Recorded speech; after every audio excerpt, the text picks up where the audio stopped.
Do you have anything to say? Do you? So I wanted to ask when your contractions first started, or what yesterday looked like from the start. So in the morning, I just felt a little bit crampy. Nothing notable. Like, I was like, do I even text my midwife and my doula? I don't want to be the boy who cried wolf or like dramatic. And I was only 38 and 4 days. 4 days. And so I was like, there's no way. I was having like low back pain, some frequent bowel movements that were pointing to labor signs. But I was like, there's just no way. And I'm just at work. Normal day. Normal day for me. So Emma comes into town. We like are planning to hang out that day. And just out of the blue, we were like, we should hang out one more time before this baby comes. That feels weird to not hang out one more time. So she drives up from Georgetown, and we spend the morning, like normal morning, playing with Maverick. We take him to the zoo, and we are at the zoo until probably, I think we leave around 12:45, and we get in the car. I actually like turned around to get Maverick's like applesauce trash that he was done with, and I like turn back and I like feel just a more intense, like a different kind of sensation, which was a contraction looking back.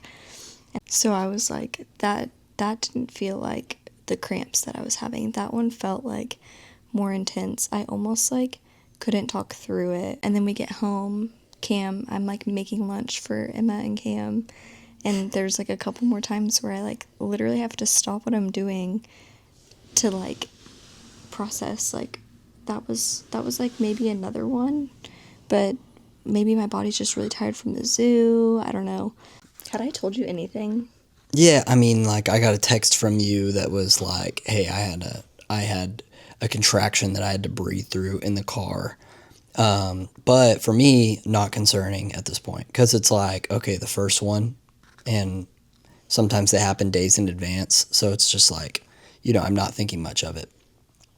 But the context to where I'm at mentally is that for the last 2 weeks, Jenna has just been completely hands-on with Mav, and has been like making meals for the whole family, and like she has been completely homemaking and basically doing all the in-home responsibilities, because I've been in the office finishing up these very time-intensive edits that I'm just contractually obligated to finish up, and to serve these clients well. I really want the projects to be done well. So I'm working from like 9 to 5, breaking with them from like 5 to 8, and then getting back out there at some point in the evening within the next hour or so, and then working till like 1 or 2, and relay that multiple days in a row. That's kind of the week that I had like leading up to this moment. Even the night before, I went back out there at 9 p.m. and I stayed out there till 1 a.m.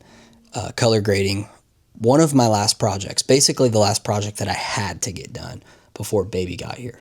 Mentally, I'm just putting a bow on my work, like going into lunch, and I sit down and have lunch with Emma and with Jenna, and it's just normal, and we're cracking jokes and we're laughing and we're having fun.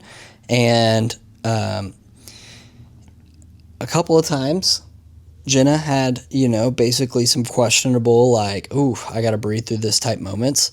And she's like, hey, I got to go take a bath. And also we had just put Mav down, but Mav he's not going to sleep. So he just basically had rest time. So I'm kind of like tending to him. This might be like 1 p.m., 1:30 at this point. I'm like tending to Mav, like trying to comfort him. Emma's just hanging out with the both of us. Jenna's like not knowing what's happening with her body. She's about to go take a bath. But for me, I'm like, I'm going back to work. Okay, so it's like 2:00. I step back into my office to work. I'm in a casual mindset. Where are you at? So I hear that Q is here, and I'm like, I'm just in the bath at this point, because I'm like, I'll just take an Epsom salt bath and like see. Basically, my midwife said, if you think that you're like showing signs of labor, do everything you can to get them to stop. And if they don't stop, that's when you should like be alarmed, or like be alert, basically. And so I'm like, all right, let me just relax my body, relax my mind. I like put on worship music. Did you have any major contractions like in the bath, or like, what was Yeah. that like pain Yeah. tolerance wise and contraction wise? What did that time in the bath look like? Yeah, it kind of, I was still having those like smaller contractions, but they seemed to be like a little bit closer together. And so I get out of the bath and I'm like, I also have to get out of the bath like a couple times to go to the bathroom. And I'm like, what? Like, why do I keep going to the bathroom? So I get out of the bath and then I'm like, basically having these contractions way more consistently. Emily's like, hey, maybe you should time them and just let me know like how far apart they are. I think I had like 4 within 15 minutes. What is that? 4 minutes ish. Yeah, like 4 minutes apart. And they were lasting about a minute every time, and still manageable. Still like I'm breathing through them, but I'm not really able to talk. But I'm like, there's just no way this is really happening right now. Like I'm so in denial. I'm like. Also, you didn't want to jump the gun I because didn't. you've seen Yeah, that. You've seen a lot of moms do that. didn't want to jump the gun. Yeah. Or like, yeah, or like call people in too early and then them have to go home. False alarm. Yeah. Yeah. Didn't want that to happen. I text Cam and I'm like kind of getting sussed out. I think that maybe you should like get ready. Like I'm like thinking, okay. And I'm like, ready for what?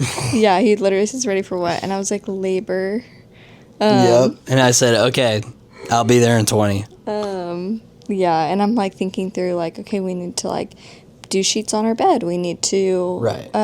get the birth pool like set up and the hose set up, and like things could pick up quickly.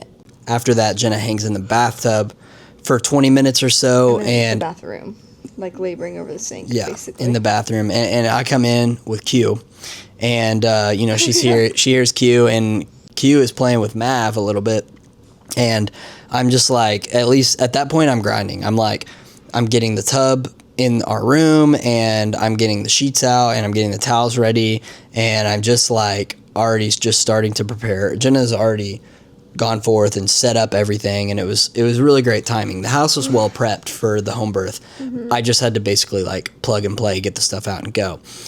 Jenna's like, okay, you need to keep Q out. And so like, okay, I give it a couple minutes, and then I do. Q leaves. I'm like, Emma, you got this. Like, Q leave? Please, like, stay with Mav, and she was just super hands on, and then it's about that time where you transferred into the bedroom. Came into the bedroom, and I'm like, these aren't cute. Like, these are hard. 15 minutes before the bedroom was maybe when active labor like kicked into gear. That's when I was really like working through some stuff. So that had to be around 3 o'clock. Mm-hmm. And then I'm also like, since I'm like having all these bowel movements, I'm like having to sit on the toilet. And if you know about laboring on a toilet, that's where things just really get intense quickly. And so I'm like, I don't want to be on the toilet because I'm like, okay, I don't want things to really be this intense, but I like have to be here. So I think I felt a lot of relief whenever the Emilys, I love calling them that, a lot of relief when the Emilys got here. I think just knowing that we like had our team here, that it was like safe, that they would be able to like give me insight on like if I was really far away from having this baby or if it was like right around the corner. I felt like my heart was really guarded. I also was like having to tell myself truth of like, okay, I am not going to be in labor forever. I can do this. This was like really when you were needing encouragement. Yeah, I told Cam, I was like, I like need some words right now. Do you think it's too early to like get in the or Emily said like you can get in the tub if you want to, and I was like, do you think it's too early? She was like, Jenna, you can do whatever you want. Like if you think that will feel good, like you can get in. If you need to get out and then get back in later, you can do that. And so I was like, okay, you're right. And then I just got in, and then at that point I was like for sure pushing, but I still was unsure because my water hadn't broken. Right.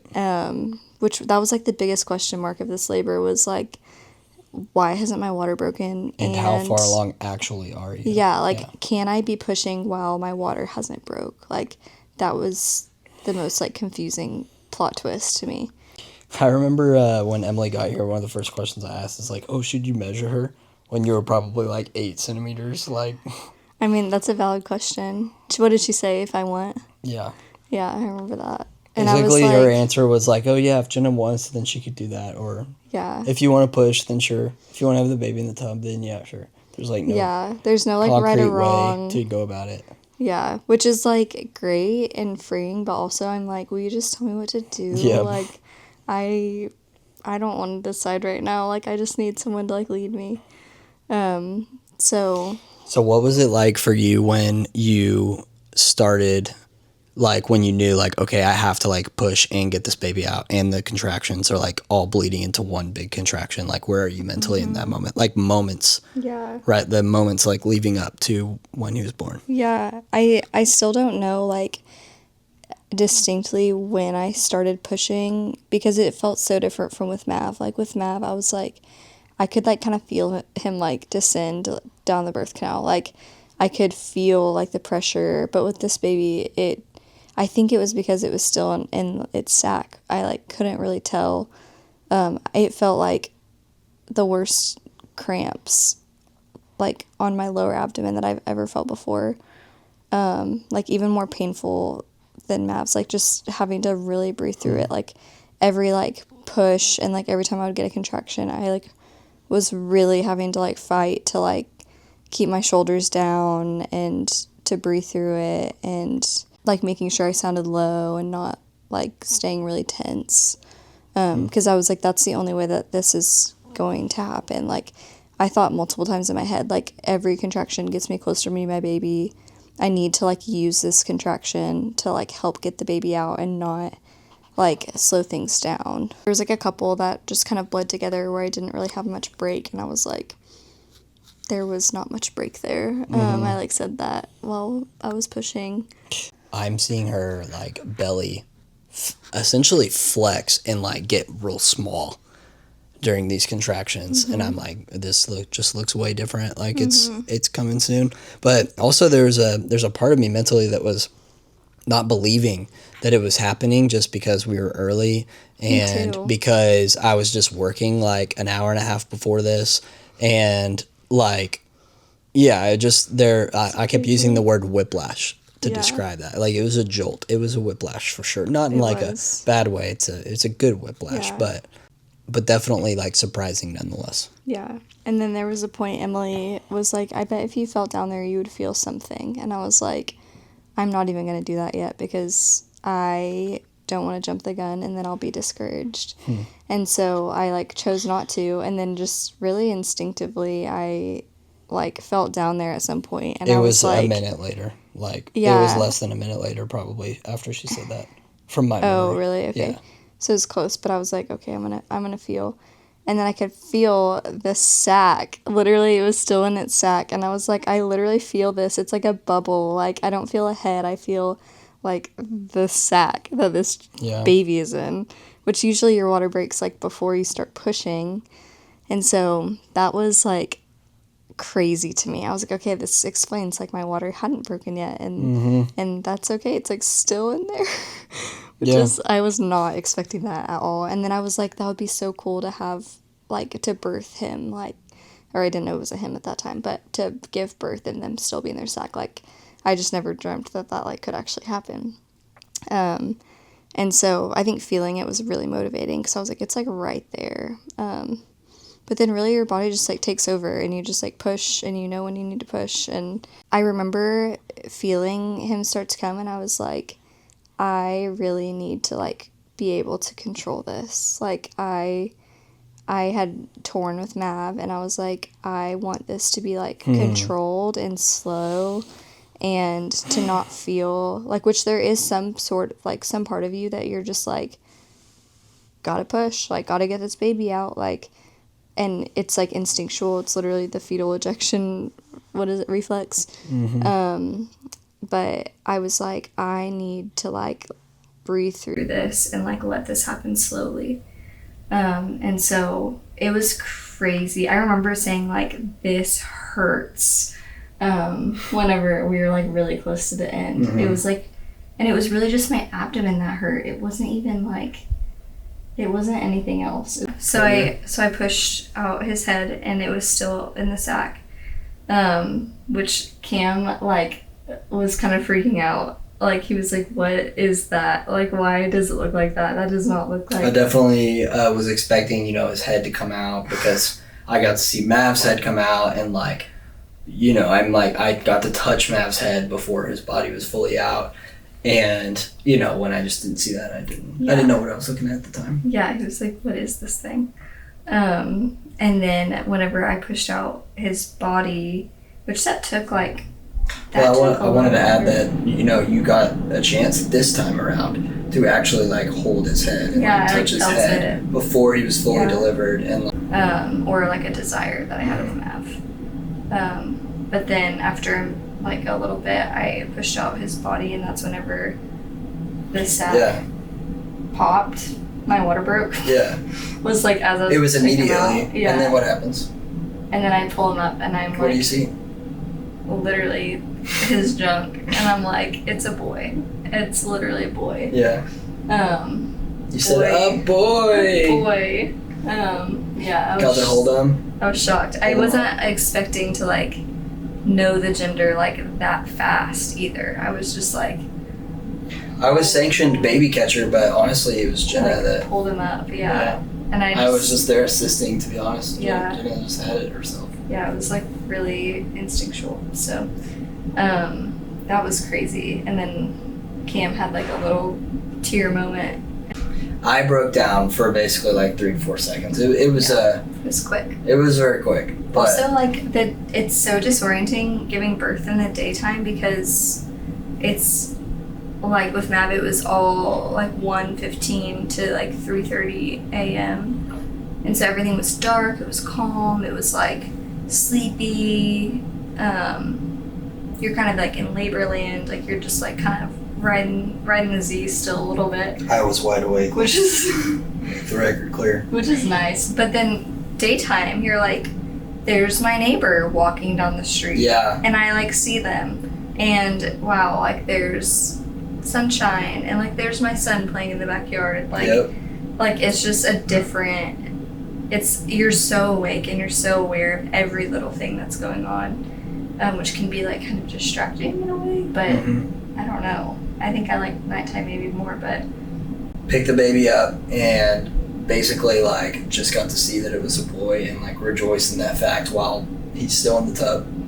And it wasn't short after that where the midwives moved Jenna to the bed, and what's the stuff called that he had all over him? Vernix. He had a lot of Vernix on him, so we just looking at him. It is like cheese texture. That's what they call it. So gross. They call it a cheesy baby. But placenta delivers like maybe 10 minutes later or so. 10? Maybe 10 to 15. I feel like it was so much longer than that, but I could be wrong. Definitely feeling crampy. It was shortly after that, cramps and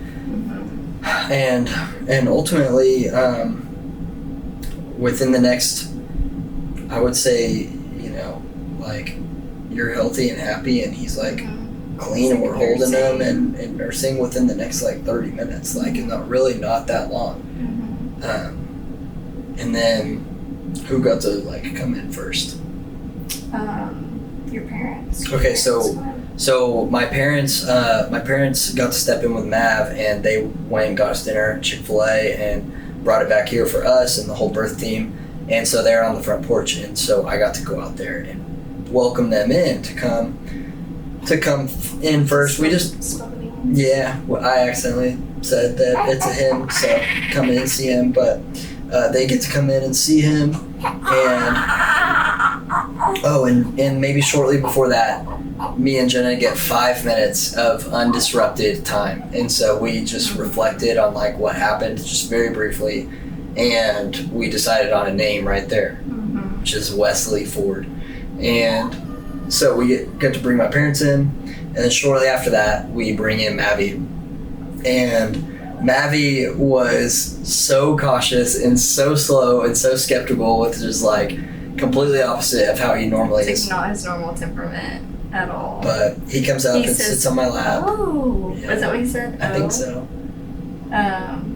Or he said, "Aw." That's what he said. He said, "Aw." But he was very hesitant and very confused. And I would say any curiosity or excitement was quickly fleeting within the next 10 minutes, 20 minutes, and he was definitely testy. And he did not necessarily know what to think about his brother. He got scared. He like, I was like, "Do you want to hold him?" And he said, "Yeah." And then he held him, and then Wesley cried, and then that really scared him, so he was crying.